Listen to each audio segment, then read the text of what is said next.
Let's move on to another question, and this is another audience question. How could you continue to support the LGBTQ plus community and other communities to promote diversity and inclusion? And the order will be Devon, Chris, and then Aaron. So when it comes to supporting the LGBT community and the community at large, we got to understand something, right?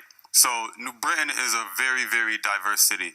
And being here, all my life, I done seen New Britain go from up, to down. Now, a lot of people will say that New Britain has been rising in a whole another direction.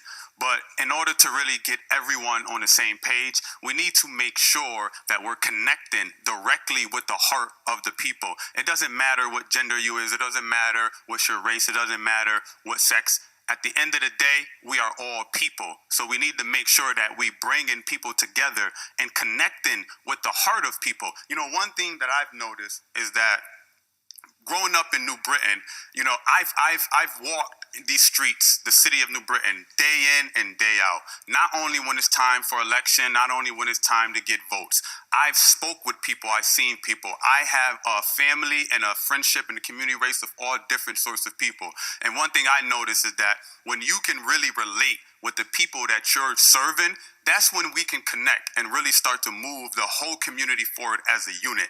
Just for example, earlier today, you got one side clapping for one person, one side clapping for the other person. Where's the unity?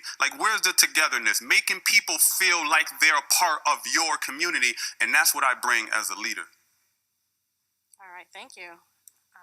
Chris? Yeah. So to answer the question about our LGBTQ community and how do we make this more inclusive in the city of New Britain, I will absolutely be transparent and give credit where credit is due. I do think the city has definitely taken steps to move forward with supporting our diverse communities, right? So one of my biggest goals is how do we remove the terms, right? LGBTQ. How do we just start calling ourselves people and ensuring that we are just one group and we are united in the city of New Britain. And this is the experience that I bring to the table. I work in mental health and addiction services where these people are often marginalized and oppressed, right? And at the national level, we still face oppression towards our LGBTQ community. So we need to join forces, join efforts to ensure that we are supporting all people.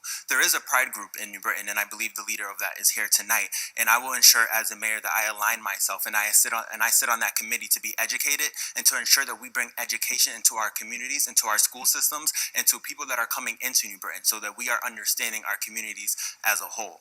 One of the biggest pieces that we often miss is looking at LGBTQ, the population, as an inclusive group and how that affects jobs, how that affects our school system, how that affects our city employees, how it affects our school administrators and administration. There's equal representation within New Britain amongst these communities, and we need to figure out ways on how to elevate that. How do we elevate that? How do we be prideful? And how do we bring a pride parade to the city of New Britain? Because we need that here. And that is one of my goals as the mayor of New Britain. Let's try to keep the audience responses to a minimum. Thank you. And Aaron.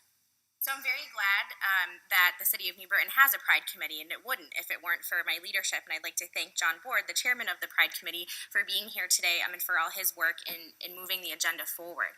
John's been a leader, and he's been in my office, I can't tell you countless times, many times, to talk about the issues in the community with the LGBTQ community that we need to push forward on. And it's been a pleasure and an honor to work with you very closely on that. He's been hosting events. The city has been so supportive of all of those events. We had the flag raising for the first time this past year, and when we raised that pride flag in Central Park, it didn't come, unfortunately, without a lot of animosity and with a lot of nasty comments that came along with it. And I told the story of that morning at the pride flag raising about the phone calls that I received, encouraging me to not go forward with it. I think one of the most important things as a leader is to not stand for ignorance. And that's exactly what's coming from the people that are opposed to our Pride Committee and the work that it does. Diversity and inclusion is so important in every facet of our government, and making sure that everyone feels equal. You're absolutely right. And that everyone feels that they have a voice and are being heard, and I've been extremely proud to support every effort in that. Thank you. All right, the next question.